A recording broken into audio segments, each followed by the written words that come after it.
मुर्दाबाद मुर्दाबाद मुर्दाबाद। रेलवे प्रशासन होश में आओ, होश में आओ, रेलवे प्रशासन होश में आओ, होश में आओ। सर, मैं आपको बताना चाहूँगा, सर तो जान ही रहे, विगत आज 7 दिन हो गए। 7 दिनों में आज पहली बार रेलवे विभाग के किसी अधिकारी के द्वारा आधार कार्ड मांगा गया।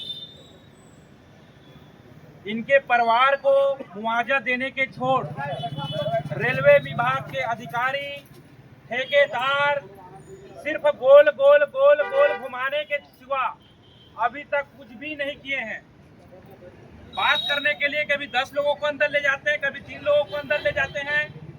उसके बाद कोई भी प्रकार का समस्या का निराकरण नहीं निकल पा रहा है। तो मैं आपसे निवेदन कर रहा हूं सर, आप प्रतिनिधि बनकर आए हैं, इनकी जो मांग है आप तो जान ही रहे हैं। हॉस्पिटल में रेलवे विभाग के लोग आज पैसा देते, एक गरीब आदमी जो दिन भर में 200 से 300 रुपए कमाता है, वो 3 लाख रुपए का पैसा कहां से दे पाएगा? क्या दे पाएगा? ये लापरवाही रेलवे प्रशासन की थी और ठेकेदार की थी। ठेकेदार को बचाने के लिए रेलवे प्रशासन के लोग पूरे एड़ी चोटी के दम लगाए हैं। उनको बचाने के छोड़ पीड़िता को न्याय दिलाने की बात होती तो शायद ये भीड़ यहाँ नहीं आती। हम इस मामले में राजनीति कभी नहीं कर रहे हैं। हम इस मामले में पीड़िता के परिवार को न्याय दिलाने के लिए आए हैं।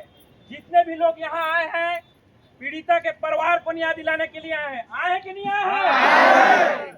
लगातार हम संवैधानिक तरीके से अपनी बातों को रख रहे हैं। उस दिन हम बात किए तो हमको लिखित में आवेदन दिया गया कि ठेकेदार को हम 11 बजे उपस्थित करेंगे।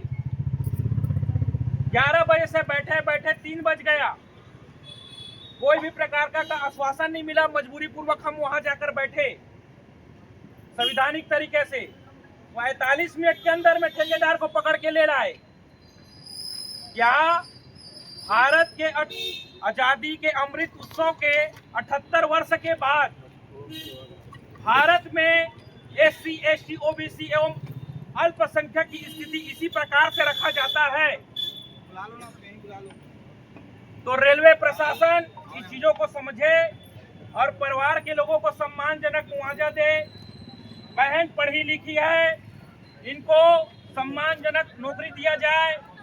इनका एक छोटा सा बच्चा है, उसका पालन पोषण का जिम्मेदारी उठाए।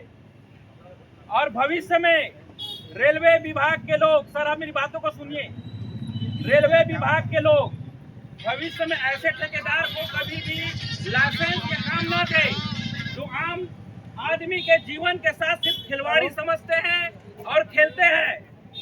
तो ये सभी चीजों को आप ध्यान पूर्वक रखिए। हम संवैधानिक तरीके से बैठे हुए हैं। जब तक बहन को न्याय नहीं मिलता, भाई को न्याय नहीं मिलता, परिवार को न्याय नहीं मिलता, ये आंदोलन शांतिपूर्वक चलता रहेगा। हम इस बारे में कल अपर कलेक्टर जी को, SDM को, तहसीलदार को, अतिरिक्त पुलिस को, यहाँ के इंचार्ज को लगातार 4 दिनों से बता रहे हैं। आज 7 दिन के अंदर में पहली बार रेलवे विभाग के लोग इनका दस्तावेज मांगने के लिए आए हैं। ये काम उनको पहले करना चाहिए। कोई भी व्यक्ति काम करता है ठेकेदारी के अंदर तो उसका दस्तावेज मांगा जाता है। ये तो खेत में काम करने की तरह स्थिति है। उदाहरण के लिए गांव में कोई व्यक्ति किसी के खेत में काम करने के लिए जाता है, उसका कोई इंश्योरेंस, बीमा, LIC नहीं होता है। उसको खेत में जाने के बाद कुछ भी होता है उसका कोई जिम्मेदारी नहीं उठाता। ऐसे ठेकेदार को काम देकर काम करवाया गया है। हाई पावर करंट में उसको काम में कराया गया है और घटना होने के बाद भाई का निधन होता है तो परिवार के लोगों को अस्पताल के लोग नहीं बताते हैं। उनको गोल गोल चक्कर बाद में घुमाया जाता है। अस्पताल के लोग इनको पैसे की मांग करते हैं, आप पैसा जमा नहीं करोगे तो अपने पति को यहाँ से ले जाओ। ये कहीं इंसानियत दिखता है कि नहीं? आप लोग बताइए, इंसानियत है क्या कि नहीं? नहीं है ना? तो यहाँ लापरवाही ठेकेदार के हैं, रेलवे विभाग के लोग हैं।